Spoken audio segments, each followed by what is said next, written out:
ನಮಸ್ಕಾರ, ನ್ಯೂಸ್ 26ಗೆ ಸ್ವಾಗತ. ಅನಂತ್ ಕುಮಾರ್ ಹೆಗ್ಡೆಯವರು ಇದು ಮೊದಲನೇ ಸಲ ಅಲ್ಲ, ಹಿಂದೆ ಮಂತ್ರಿ ಆಗಿದ್ದವರು ಕೂಡ ಹೇಳಿದ್ರು. ಯಾರ ಕಾಲದಲ್ಲಿ ಮಂತ್ರಿ ಆಗಿದ್ದದ್ದು? ನರೇಂದ್ರ ಮೋದಿ ಅವರ ಕಾಲದಲ್ಲಿ ಮಂತ್ರಿ ಆಗಿದ್ದು. ನರೇಂದ್ರ ಮೋದಿಯವರು ಅವರನ್ನ ಮಂತ್ರಿಮಂಡಲದಿಂದ ಬಿಡೋದಾಗಲಿ ಅವ್ರ ಮೇಲೆ ಶಿಸ್ತಿನ ಕ್ರಮ ಆಗಲಿ ತಗೊಳ್ಳಿಲ್ಲ. ಇದು ಬಿಜೆಪಿಯವರ ಇಡನ್ ಅಜೆಂಡಾ. ಸಂವಿಧಾನ ಬದಲಾವಣೆ ಮಾಡಬೇಕು. ಈಗ ಅವ್ರು ಏನ್ ಹೇಳಿದ್ದಾರೆ, ಸಂವಿಧಾನಕ್ಕೆ ಬೇರೆ ಬೇರೆ ಅನಗತ್ಯ ವಿಚಾರಗಳನ್ನೆಲ್ಲ ಮಾಡಿದ್ದಾರೆ ಅಂತ ಅಲ್ವಾ? ಅದಕ್ಕೋಸ್ಕರವಾಗಿ ನಮಗೆ 2/3 ಮೆಜಾರಿಟಿ ಬೇಕು ಪಾರ್ಲಿಮೆಂಟ್ ನಲ್ಲಿ.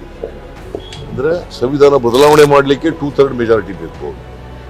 ದೇಶ ಉದ್ಧಾರ ಮಾಡಕ್ಕಲ್ಲ, ಬಡವರು ಉದ್ಧಾರ ಮಾಡಕ್ಕಲ್ಲ, ಸಂವಿಧಾನ ಬದಲಾವಣೆ ಮಾಡಕ್ಕೆ. ಯಾಕಂತಂದ್ರೆ ಅವರು ಮರುವಾದವನ್ನ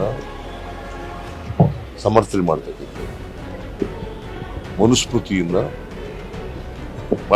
ಇದನ್ನ ಸಮರ್ಥನೆ ಮಾಡ್ತಕ್ಕಂಥವ್ರು. ಮನುಸ್ಮೃತಿಗೆ ಅನುಗುಣವಾಗಿ ಸಂವಿಧಾನ ಇರಬೇಕು ಅಂತಕ್ಕಂಥದ್ದು ಅವರ ಇಡನ್ ಅಜೆಂಡಾ. ಅದಕ್ಕೆ ಇಡೀ ದೇಶದ ಬಡವರು, ದಲಿತರು, ಹಿಂದುಳಿದವರು, ಅಲ್ಪಸಂಖ್ಯಾತರು ಎಲ್ಲರೂ ಕೂಡ ಇದನ್ನ ವಿರೋಧ ಮಾಡ್ತಾರೆ. ಒಂದು ವೇಳೆ ಸಂವಿಧಾನ ಬದಲಾವಣೆ ಮಾಡ್ತಕ್ಕಂಥ ಕೆಲಸ ಮಾಡಿದ್ರೆ ಈ ದೇಶದಲ್ಲಿ ರಕ್ತಪಾತ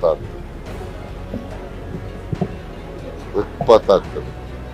ಅದರಿಂದ ಅವ್ರ ಇಡನ್ ಅಜೆಂಡಾ ಇವತ್ತು ಅವನ ಮೂಲಕ ಅನಂತ್ ಕುಮಾರ್ ಹೆಗ್ಡೆ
ಇನ್ನಷ್ಟು ಸುದ್ದಿಗಾಗಿ ನೋಡ್ತಾ ಇರಿ ನ್ಯೂಸ್ 26 ಕನ್ನಡ.